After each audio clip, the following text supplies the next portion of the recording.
The bag of coffee you bought at the grocery store this week was roasted between 60 and 240 days ago. That is not a freshness problem. That is a supply chain math problem that the grocery industry has no incentive to fix. And the reason your $1,000 espresso machine is pulling flat, lifeless shots is probably sitting in that bag, not in the machine. I killed my grocery coffee habit 18 months ago. I replaced it with a 7-roaster rotation, a subscription cadence, and a total spend that is lower per bag than most people think. This is everything I use in order with the prices and the specific roast date targets. Here is what this video covers. Why roast date is the only number that matters on any coffee bag. The 7 roasters in my current rotation across 5 flavor profiles. What each one costs, what machine it pairs with best, and where to order. The subscription cadence I run that means I never think about coffee and never run out. And the one grocery store exception I will actually endorse. By the end, you will know exactly which roaster to try first for your machine, your budget, and your morning. Roast date is the expiration clock on coffee. Fresh roasted beans off-gas CO2 for the first 24 to 72 hours. That degassing phase is called the bloom, and it is required for proper extraction.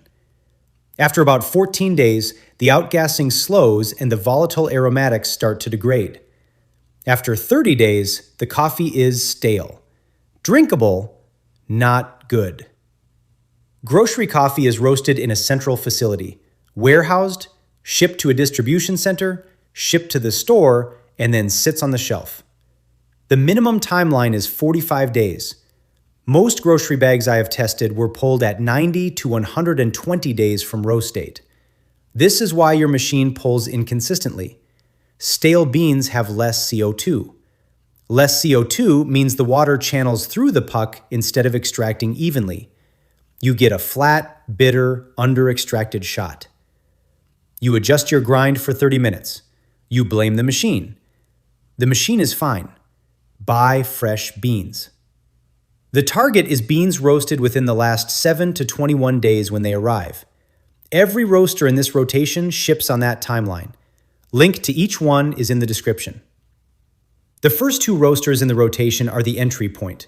Both run subscription models. Both are built for people who want quality without having to become a coffee nerd. Trade coffee, $20 per bag.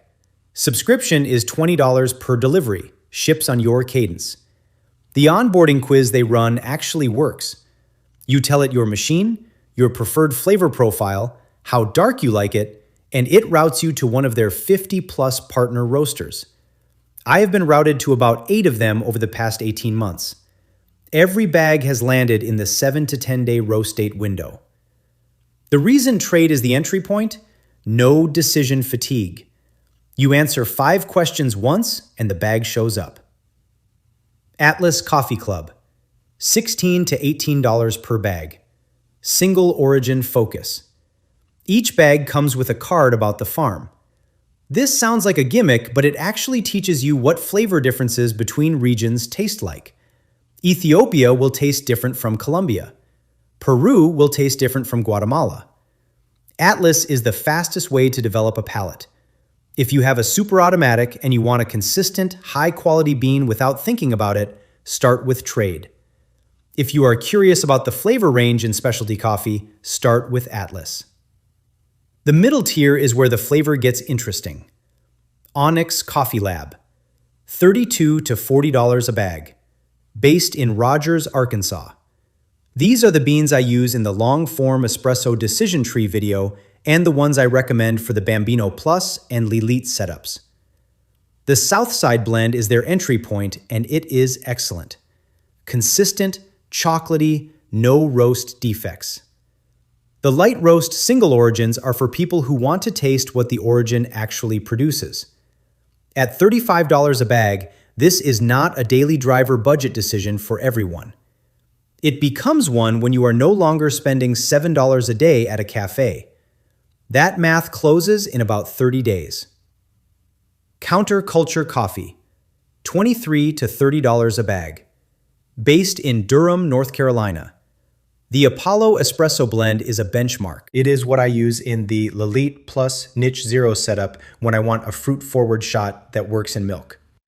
Counterculture also publishes the cupping scores on each bag, which is a transparency signal that says they are not hiding behind dark roast to cover defects. These two roasters are the core of the rotation for anyone running a semi-automatic setup. Death Wish Coffee, $22 a bag. This is the high caffeine option. USDA organic, fair trade certified, dark roast across the board. It is not a specialty coffee in the strict sense. The beans are selected for caffeine density, not flavor complexity. What you get is a punchy, clean, aggressive morning cup that works on any machine. Who this is for?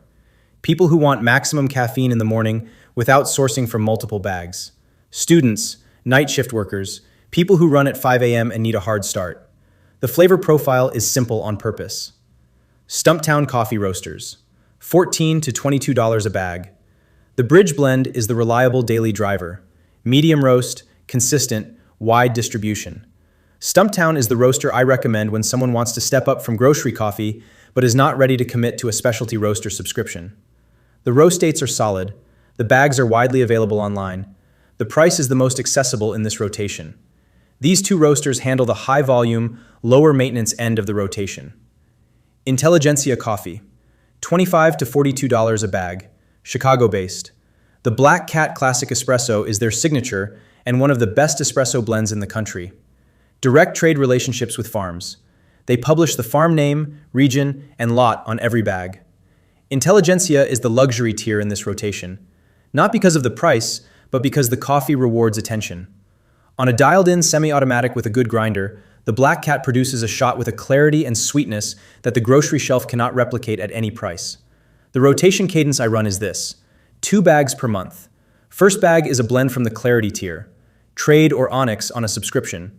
Second bag is a single origin from Atlas or Counterculture. 4 to 6 weeks of variety, no decision fatigue, and I always have a bag at the right roast date. If I want something different in week 3, I order 1 bag from Intelligentsia or Stumptown. That is the entire system. 2 subscriptions, 1 occasional order. Total monthly bean spend, $38 to $55. Daily cost, under $2. Compared to what cafe lattes cost, this closes in under 60 days. One grocery store exception. Whole Foods carries Stumptown in most US markets, and those bags have legible roast dates on the side. If you can see a date within the past 3 weeks, buy it. This is the only grocery-adjacent shelf where the freshness standard survives retail. Everything else in the grocery coffee aisle is a premium price for a stale product. The full roaster comparison with the subscription links, current pricing, and the specific bean I recommend for each machine in the espresso decision tree is on the Substack at 20stack.substack.com. Free. Link is in the description. Next week, the 4-compound nootropic stack that actually has clinical trials behind it. Not vibes, not marketing language. 4 compounds, the data on each, and the specific brands. Subscribe. Long Form Monday. See you there.